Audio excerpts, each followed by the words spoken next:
계속해서 사건, 사고 소식 짚어보도록 하겠습니다. 권상희 시사평론가 나오셨습니다. 안녕하세요. 안녕하십니까? 안녕하세요. 자, 최근 경찰서에서 이 압수한 물품을 빼돌리는 경찰관이 잇따라 적발되고 있습니다. 자, 이번엔 주인을 찾아줘야 할 교통카드까지 손을 댔다고요? 네, 그렇습니다. 이 동작경찰서에서 유실물 관리 업무를 담당하고 있는 이 경찰청 소속 공무원이죠. 50대 A씨. 이 지금 시민들이 잃어버린 충전식 교통카드에 눈독을 들인 건데요. 실물 카드를 가져갈 경우에 별다른 본인 확인 절차 없이 환불을 해준다는 점에 이 착안을 한 겁니다. A 행정관 무려 이런 범행을 수년간 저질렀는데요. 교통카드 500여 장을 빼돌렸고요. 안에 들어있던 800만 원가량을 챙긴 겁니다. 경찰 조사 결과 A씨 차명 계좌가 아닌 자신의 명의로 돼 있는 계좌로 교통카드 잔액을 옮긴 것으로 알려졌고요. 경찰 관계자들에 따르면 해당 직원 경제 형편이 나쁘지 않은 것으로 알고 있다. 이런 답변들이 돌아왔습니다. 통상적으로 유실물로 접수된 교통카드 일정 기간 보관하다가 주인을 찾지 못할 경우 국고로 환수되게 돼 있습니다. 500여 장이면 상당히 많은 양인데 어떻게 하다가 적발이 됐는지가 궁금해요. 그러니까 지금 A씨가 수년간 이런 일을 저지른 거 아닙니까? 그렇다 보면 뭐 꼬리가 길면 잡힌다. 이런 것 그 여실히 드러났다라고 볼 수 있는 건데요. A씨의 범행 지난 3월이었습니다. 한 시민이 교통카드와 연관돼 있는 스마트폰 앱에서 돈이 빠져나간 걸 보고 경찰에 신고하면서 덜미가 잡히게 된 겁니다. 신고를 접수한 경찰, 교통카드 출금 기록을 추적하다가 A씨를 적발하게 된 거고요.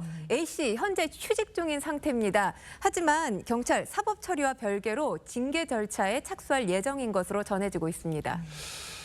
지난 14일에는요, 또 이 강남경찰서 정모 경사가 불법 도박 사건으로 압수된 현금 3억 원을 빼돌리다 구속됐습니다. 그 모습 직접 보고 오겠습니다. 절도 혐의 인정하시나요? 빼돌린 돈 어디에 사용했나요? 범행 적발될 거라고 생각 못했습니까? 범행은 혼자 계획한 건가요? 투자 실패 손실 메우려고 했던 거 맞습니까? 자, 근데 저 일이 발생한 지 이틀 만에 용산에서 또 이 경찰관 압수물 횡령 사건이 발생했다고 합니다. 이거 왜 도대체 경찰도 왜 그런 겁니까? 이러니까 사실 작게 본다면 유실물 관리 부실 문제라고 볼 수 있겠지만 좀 더 확대해서 본다면 경찰 조직과 관련돼서 관리, 감독에 지금 부실한 상황이 아니냐, 도를 넘고 있다 이런 생각이 들 지경인데요. 용산경찰서 A모 경사 2년 전에 검사가 가져오라고 했다. 물론 거짓말입니다. 허위로 환부 지시를 꾸며낸 뒤에 압수물 금고에서 현금을 빼낸 겁니다. 자신이 수사한 보이스피싱 사건에서 압수한 현금이었는데 금액 억대에 달한 것으로 전해지고 있습니다. 하지만 최근에 들킬 것을 염려해서 돌려놓으려던 과정에서 범행이 발각이 된 거고요. 횡령 혐의로 지난 16일 긴급 체포되는 일이 발생을 했습니다. 이뿐만이 아닙니다. 강남경찰서에서 경찰이 불법 도박 사건으로 압수한 현금 3억 원을 빼돌린 일이 발생을 했는데 지난 17일 관련 경찰 구속됐습니다. 이 경찰, 그러니까 이 경찰이 맡았던 업무 자체가 압수물 관리 업무를 맡고 있었습니다. 네. 그러다 보니 이 고양이에게 생선가게 맡긴 거 아니냐, 이런 비난의 목소리까지 나오고 있습니다. 네, 상황이 이렇다 보니 경찰 조직 기강이 해이해진 거 아니냐, 이런 지적이 나오는 것도 무리는 아니에요. 그러다 보니까 지금 경찰 내부가 상당히 술렁이고 있는 것으로 전해지고 있는데요. 국수본에서는 18일부터 25일까지 약 일주일간 전국 경찰서를 대상으로 전수조사를 실시하고 있는 상황입니다. 이번 전수조사 경찰서 간 이 교차 점검하는 레드팀 방식으로 이루어지고 있는데, 예를 들자면 강남경찰서가 서초경찰서를, 서초경찰서가 방배경찰서를 조사하는 식으로 이루어집니다.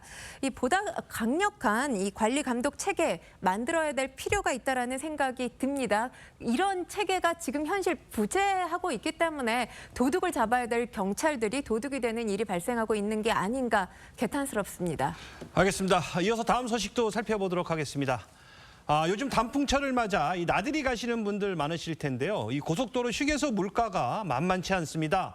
근데 일부 휴게소에서는 이 우동 한 그릇에, 어떻게 보면 우동이면 굉장히 서민 음식인데 한 그릇에 19,000원 하는 곳도 있다고요? 네, 그렇습니다. 사실 음식값 만만치 않죠. 게다가 이 휴게소 들르게 되면 안 먹을 수 없는 상황이잖아요. 지갑 열기 참 무서운데, 이 지금 말씀하신 가격이 민자휴게소와 관련된 가격입니다. 이뿐만이 아닙니다. 주전부리 가격도 상당히 비싼데요. 핫도그랑 오징어를 민자휴게소에 살 경우를 보면 12,500원. 결제를 해야 되고요. 도로공사가 임대 운영하는 휴게소와 비교를 해보면 똑같은 기본 핫도그 도로공사에서 임대 운영하는 곳은 3,500원인 반면에 민자휴게소에서 운영하는 곳은 4,500원입니다. 약 28%가량 가격 차이가 납니다. 뭐 우동과 돈가스 세트 메뉴에 약간 차이가 있지만 민자휴게소 6,000원가량이 더 비쌌는데요. 이용자들에게는 상당히 경제적인 부담이 되고 있는 상황입니다. 네, 실제로 이 도로공사 임대휴게소와 민자휴게소 각각 매출이 높은 곳 5곳씩의 음식값을 분석했더니 최고가 메뉴 기준으로 최대 25%까지 차이가 났다고요? 네, 그렇습니다. 도로공사 운영 휴게소는 상당히 저렴한 가격, 그러니까 상대적으로 저렴한 가격입니다. 네. 주전부리를 제공하고 있는데 이와 관련해서 또 민자휴게소는 좀 다르죠. 브랜드나 품질을 이유로 가격을 높게 책정한다. 이렇게 목소리를 내고 있지만 소비자들이 과연 그 브랜드와 품질에 대해서 만족하는지는 물음표가 찍힙니다. 높은 가격 정당화를 하려면 실질적으로 품질이나 서비스 면에서 차별화를 꾀해야 된다라는 목소리가 나오고 있는데요. 도로공사 이달 말부터 휴게소 음식 가격 공시 제도를 시행할 예정입니다. 그렇게 된다면 소비자의 선택권이 지금보다는 넓어지지 않을까 기대를 해봅니다. 알겠습니다. 계속해서 다음 소식도 살펴보도록 하겠습니다. 테슬라 CEO죠. 일론 머스크가 13kg 감량에 성공한 비법으로 소개한 이 다이어트 주사제가 나흘 전 우리나라에도 출시가 됐다고 합니다. 자, 벌써 구하기 힘들 정도로 찾는 사람이 많다고요? 네, 그렇습니다. 병원마다 관련 문의가 폭증하고 있다고 하는데요. 출시 첫날부터 병의원 처방이 몰리고 있는 상황이고요. 구매 사이트까지 마비되면서 인기가 어느 정도인지를 실감케 하고 있습니다. 위고비 아시는 분들은 아시겠지만 이게 당뇨병 치료약으로 개발이 된 겁니다. 그런데 식욕이 억제되는 게 효과가 확인이 되면서 비만약으로 현재 더 주목받고 있는 상황입니다. 한 통에 주당 1회씩 4회 분량, 그러니까 한 달치 주사제가 들어있는데요. 한 통 시장 가격이 현재 80만 원 정도인 것으로 전해지고 있습니다. 68주, 그러니까 약 1년 반 동안 원래 체중의 13%가량이 빠진다고 알려져 있고요. 이게 4년 동안 유지된다라는 보도가 이어지면서 현재로서 약 구하기가 상당히 어려운 상황입니다. 네. 그런데 약 한 통에 말씀하신 것처럼 80만 원 안팎이면 정말 적은 금액은 아니잖아요. 어느 정도 효과가 담보되어 있어야 이걸 구매할 마음이 생길 것 같은데요. 그렇죠. 약 한 통에 지금 80만 원이면 1년을 맞는다 치면 거의 1,000만 원가량의 돈이 필요하다라는 얘기입니다. 관련 논문이 발표됐는데요. 이 논문의 내용을 좀 말씀드릴 필요가 있어 보입니다. 매주 위고비를 맞았을 경우에 52주부터 체중이 10% 넘게 몸무게가 그러니까 그렇게 준다고 하고요. 208주, 4년 동안 이 몸무게가 유지된다. 관련 논문에 그렇게 작성이 돼 있습니다. 그런데 이 연구 논문을 자세히 보게 되면 처음 참가자가 8,800명이거든요. 네. 근데 이후에 참가자 4년 후에 921명뿐입니다. 그러니까 이 참가자 가운데 약 8천여 명이 중도 하차한 셈이다. 이렇게 볼 수 있습니다.